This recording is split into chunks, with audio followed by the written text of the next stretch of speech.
Audio Jungle.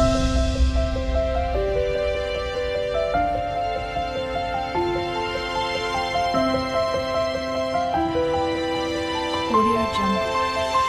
ನಮಸ್ಕಾರ ಎಲ್ಲರಿಗೂ, ನಾನು ಶಿಲ್ಪ. ಇದು ಮಲೆನಾಡಿನಲ್ಲಿ ಎಲ್ಲರ ಮನೆಯಲ್ಲೂ ಕೂಡ ಕಾಣಸಿಗುತ್ತೆ. ಇದು ಲೆಮನ್ ಗ್ರಾಸ್, ಮಜ್ಜಿಗೆ ಹುಲ್ಲು ಅಂತಲೂ ಹೇಳ್ತಾರೆ. ಇದು ಬಹಳಷ್ಟು ಔಷಧಿ ಗುಣಗಳನ್ನು ಹೊಂದಿದೆ. ಮತ್ತೇನೆಂದರೆ ಇದು ಸ್ವಲ್ಪ ಮುಟ್ಟಿ ಹೆಚ್ಚಿಕ್ಕಿ ನೋಡಿದ್ರೂ ಅದು ಪರಿಮಳ ಅಂದರೆ ಪರಿಮಳ ಇದೆ. ಇದು ನಮ್ಮ ಆರೋಗ್ಯ ದೃಷ್ಟಿಯಲ್ಲೂ ಕೂಡ ತುಂಬ ಹೆಲ್ಪ್ ಮಾಡುತ್ತೆ. ಏಕೆಂದರೆ ನೆಗಡಿ ಆದಾಗ, ಕಫ ಆದಾಗ ಏನಾಗುತ್ತೆ, ಗಂಟಲೆಲ್ಲ ಫುಲ್ ಕೂತೋಗಿರುತ್ತೆ. ಆವಾಗ ಉಸಿರಾಡೋಕ್ಕೂ ಕಷ್ಟ ಆಗ್ತಿರುತ್ತೆ. ಆವಾಗ ಶುಂಠಿ ಟೀ ಜೊತೆಗೆ ಇದನ್ನು ಮಜ್ಜಿಗೆ ಹುಲ್ಲನ್ನು ಸೇರಿಸಿ ಮಿಕ್ಸ್ ಮಾಡಿ ಕಷಾಯ ಮಾಡಿ ಕುಡಿದ್ರೆ ತುಂಬ ರುಚಿಯಾಗಿರುತ್ತೆ. ನಾನೀಗ ರೆಡಿ ಮಾಡಿ ಇಟ್ಕೊಂಡಿದ್ದೀನಿ. ಹುರಿಯುವುದು ಆ ಥರ ಏನಿಲ್ಲ, ಸಿಂಪಲ್ಲಾಗಿ ಮಾಡಬಹುದು. ಬಹುಬೇಗನೆ ಆಗುವಂಥ ತಂಬುಳಿ ಇದು.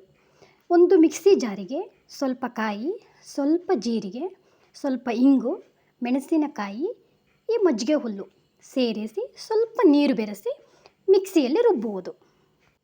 ಮಜ್ಜಿಗೆ ಹುಲ್ಲಿನ ಕಷಾಯ ರೂಪದಲ್ಲಿ ಸೇವಿಸುವುದರಿಂದ ಹಲ್ಲಿನ ಸಮಸ್ಯೆಯಿಂದ ಬರುವಂಥ ಬಾಯಿ ಸ್ಮೆಲ್ ಕೂಡ ಪರಿಹಾರ ಆಗುತ್ತೆ. ಮತ್ತು ಚರ್ಮದ ಕಾಯಿಲೆ ಕೂಡ ಕಡಿಮೆ ಆಗುತ್ತೆ. ಕೊಲೆಸ್ಟ್ರಾಲ್ ಮಟ್ಟ ಕೂಡ ಕಡಿಮೆ ಆಗುತ್ತೆ. ಬಹುಮುಖ್ಯವಾಗಿ ಹೇಳಬೇಕು ಅಂದರೆ ಜೀರ್ಣಕ್ರಿಯೆಗೆ ತುಂಬ ತುಂಬ ತುಂಬ ಸಹಕಾರಿಯಾಗಿದೆ. ಈಗ ಮಿಕ್ಸಿಯಲ್ಲಿ ರುಬ್ಕೊತಾ ಇದ್ದೀನಿ. ಇದು ತರಿತರಿಯಾಗೇ ಇರುತ್ತೆ.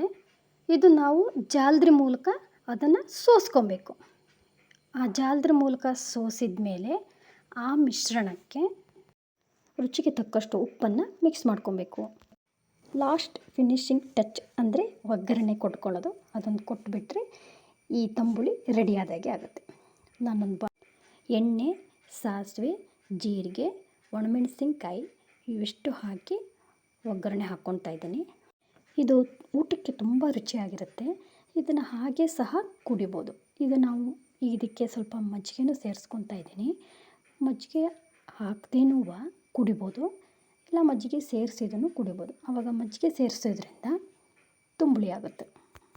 ಈ ರೆಸಿಪಿ ನಿಮಗೆಲ್ಲರಿಗೂ ಇಷ್ಟ ಆಗಿದೆ ಅಂತ ತಿಳ್ಕೊತೀನಿ. ಹಾಗೆ ನೀವು ಕೂಡ ಮಾಡಿ ನೋಡಿ.